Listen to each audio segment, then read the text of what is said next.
28 weeks later, there's more action, there's more jumps, there's less suspense. In the first film, you didn't know what was happening. The audience woke up with this guy who was in hospital and they were with him. What the hell is going on in this city? This time, you see exactly what happens from patient zero to the disease spreading. You just see it on a much bigger scale. If you're a fan of the first one, you love, well, a lot of people call them zombies, but they're infected. But fine, call them zombies, I don't care. Loads of them. You like blood and guts, it's there. You like, sense of humor, it's there. Good character development, great story, a lot of action. It's a real twisty, turning kind of plot and a really cool storyline as well that will make the action a bonus.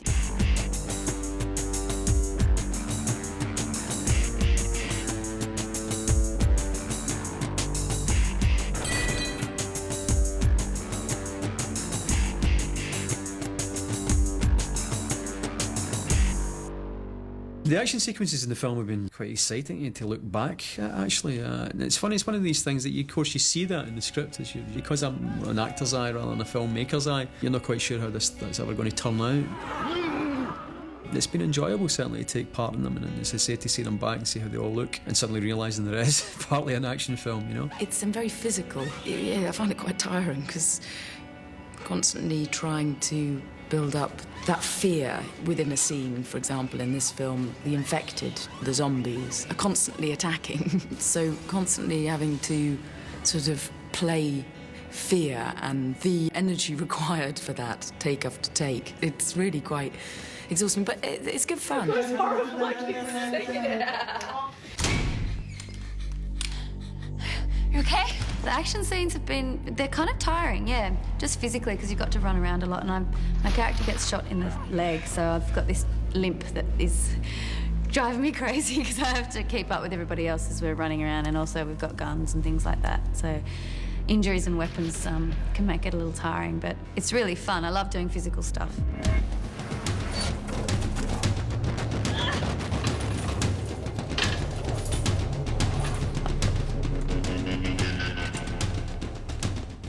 I felt like all we did was run, to be honest, man. All we did, I was sprinting every day, running from the infected, shooting infected.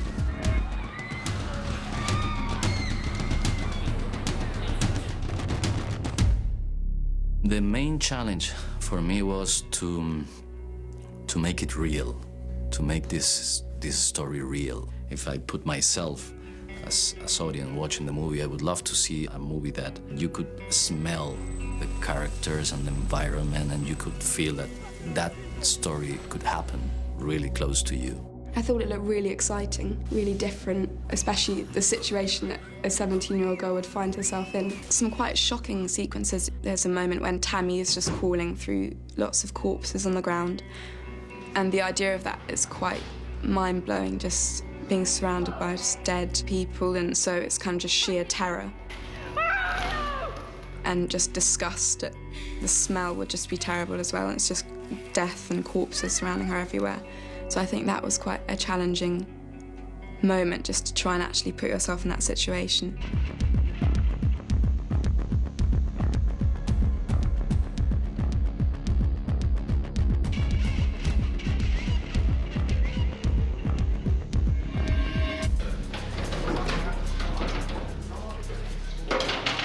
It's a big action film done on a pretty small budget, and a way to achieve a lot of that is realistically, and we've used a lot of handheld camera. I think that's partly because we wanted to look realistic. We wanted to feel sort of believable. That's why I made the movie as a kind of horror documentary. The style of the documentary is delivering, conveying something real. On the other hand, it's so difficult to shoot in that way. You need a lot of cameras, handheld style, and especially in the acting and in the art department, and everything should be linked to that idea. It's the best way that you can face this story about an infection taking over London again. They're being pretty faithful to the guerrilla style that 28 Days was, which made it stand out from your average horror film, So they're keeping that style. Enrique did a lot of handheld. I mean, he got beat up every day. Blood always on the camera. It's always covered in plastic and right in the thick of things. Even Danny Boyle, who did some second unit stuff, got beat up and hurt his shoulder and couldn't do it anymore. Danny Boyle came in to do some of the second unit. He was so enthusiastic and really likes to involve the actor in the process. I thought I'd done some of the best acting I've ever done in my life. That's what Danny achieves time after time. The encouragement and the enthusiasm that he has is just fantastic. And it sounds kind of obvious, but you don't always get that. You don't always get that encouragement from directors, you know. Well done, everyone. Well done, Infected. Thank you very much. Therefore, Juan Carlos trying to go in and fill that is a difficult job. But I think Juan Carlos's humility and humanity and just the way he is as a man, people are warm to him, saying that he's not trying to make any kind of statement here, that he's not trying to make a name for himself in any way. He's there to serve the project like we all are. It's fantastic to see how they're so different.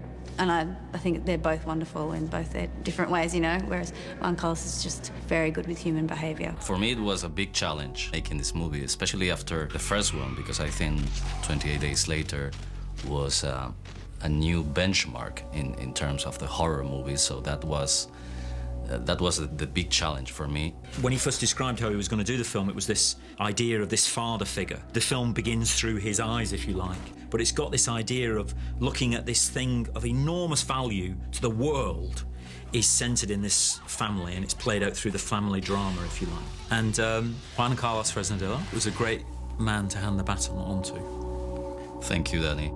It's everything I think the first one is, but on crack. There's a lot more action, there's a lot more gore, and hopefully, you know, interesting characters that you want to follow on that journey.